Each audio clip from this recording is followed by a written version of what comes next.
Bonjour, j'espère que vous allez tous bien. Bienvenue sur ma chaîne YouTube.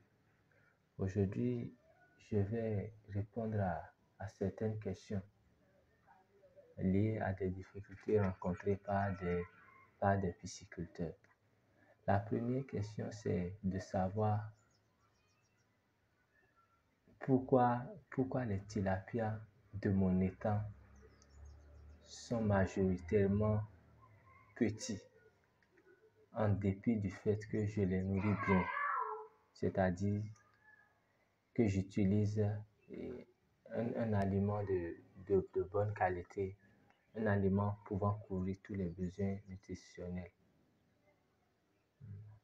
Pour répondre à cette question, il faut d'abord savoir que les tilapias sont en mesure de se reproduire en étang et sans, sans intervention particulière. Les tilapias ne sont pas comme les clarias. Les clarias, pour les reproduire, il faut parfois il faut surtout, c'est vrai, il y a d'autres méthodes, mais la méthode que les gens utilisent le plus, c'est la reproduction artificielle pour la reproduction des clarias. Donc, les clarias ne sont pas comme les tilapias. Donc, les tilapias se reproduisent facilement en étang. Et ils se reproduisent en grand nombre. On va dire qu'ils se reproduisent chaque jour. Donc, cela fait que si vous avez mis des tilapias dans un étang, des tilapias mâles et femelles dans un étang, il y aura une reproduction rapide. Dans 6 mois déjà, vous pouvez déjà avoir un grand nombre de tilapias. Maintenant, le problème qui va se poser, c'est que comme ils se reproduisent rapidement, ils seront nombreux. Et comme ils sont nombreux, ce serait difficile pour eux de pouvoir, c'est que comme ils sont nombreux, ils ne pourront pas jouir de l'alimentation qui leur est donnée. Parce que plus ils sont nombreux, plus ils vont se disputer l'aliment. Et comme ils sont de différentes tailles, vous allez voir que c'est les petits, c'est les grands qui vont d'abord s'accaparer. Ils vont finir de se nourrir avant que les petits ne les, les petits commencent pas à se satisfaire. Donc tout cela cause un problème. Donc ça qui fait que lorsqu'on fait l'élevage du tilapia, la pisciculture du tilapia, et qu'on ne fait pas la récolte des alevins chaque jour, on assiste à ce genre de problème. On assiste à un surpeuplement. Donc, pour éviter ce surpeuplement-là, la meilleure des choses à faire, c'est de récolter les alevins chaque jour. Si vous ne voulez pas le faire, vous pouvez élever des monosexes. Là, si vous élevez des monosexes, vous n'aurez pas affaire à ce problème-là. Et la deuxième question à laquelle je vais répondre, c'est pourquoi chaque matin je trouve des poissons morts à la surface de mon étang? Là, c'est une très bonne question.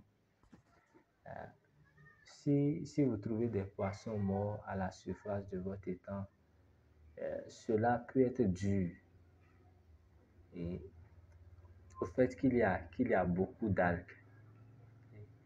Il y a beaucoup d'algues dans votre étang. C'est-à-dire que, lorsqu'on parle des algues, vous devez savoir que ce sont des êtres vivants, ce sont des plantes.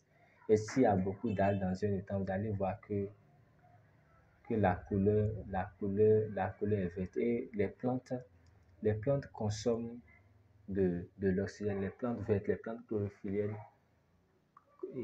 utilisent l'oxygène durant la journée et durant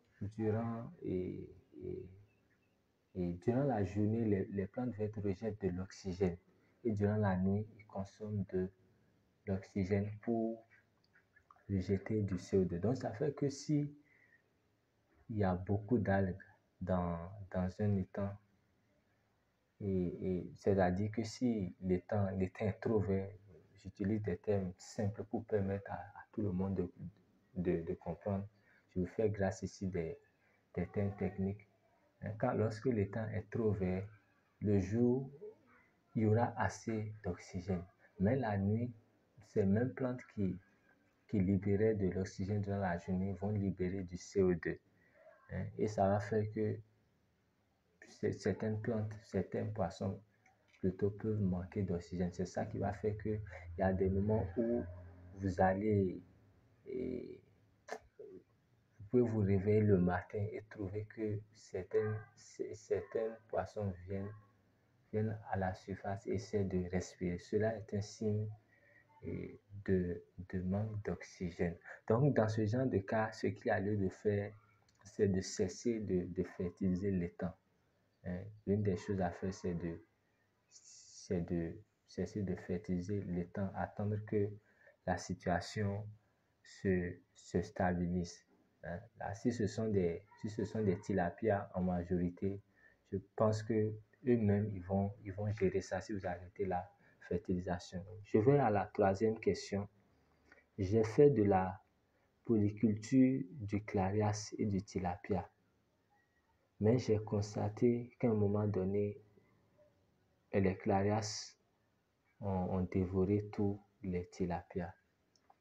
Ça, c'est une question que beaucoup de pisciculteurs se posent, et plusieurs ont déjà fait cette expérience-là et ils se demandent si la polyculture du clarias et du tilapia est une réalité. Moi, je peux vous dire que c'est une réalité, mais c'est possible de le faire de façon rentable, mais il faut tenir compte de la taille des clarias et des tilapias. Si vous avez des tilapias de petite taille, si vous mettez des tilapias de petite taille avec des clarias de grande taille, là, ça ne va pas marcher. Parce que d'abord, les clarias ont une croissance rapide par rapport aux tilapias. Et s'ils sont plus grands que les tilapias, ou bien ils ont la même taille que les tilapias, naturellement, ils vont finir avec eux. Mais si vous mettez des petits clarias, en tout cas des tilapias qui ont une taille qui sont 30 à 40% plus grands que les tilapias, que les clarias, vous allez voir que ça va marcher. Ce serait difficile pour les clarias de finir avec les tilapias. Donc, dans ce genre de cas-là, c'est mieux de faire de temps en temps des paies de contrôle pour voir l'évolution des clarias. Si on constate qu'ils ont atteint certaines tailles, c'est mieux de les faire sortir. Sinon, ils vont décimer et tous les tilapias. La dernière question à laquelle je vais répondre, c'est pourquoi les tilapias arrivent à supporter un transport sans apport en oxygène supplémentaire pour une longue distance. C'est normal qu'en tant que pisciculteur, vous posez cette question. Au fait, les tilapias ne sont pas dotés d'organes leur permettant d'avoir une respiration aérienne. Donc, ils se servent essentiellement de l'oxygène dissous dans l'eau. Ils se servent essentiellement de l'oxygène dissous dans l'eau. Vous savez que lorsque on fait sortir les poissons de l'étang pour les mettre bon, peut-être dans un récipient, en tout cas, lorsqu'on les sort de l'étang, ils sont exposés à d'autres conditions. Donc, si on ne trouve pas un moyen de leur apporter de l'oxygène, soit en utilisant un oxygénateur ou une autre méthode, si le trajet est très long, ils vont mourir. Alors qu'avec le clariage, ce n'est pas ça. Les clariages sont dotés d'organes leur permettant d'assurer une respiration aérienne. Donc, vous allez constater que les clariages, ils peuvent tenir hors de l'eau pendant longtemps. Donc, c'est au fait la particularité entre les deux espèces. Merci de m'avoir suivi. C'est tout pour aujourd'hui. À la prochaine pour une nouvelle vidéo.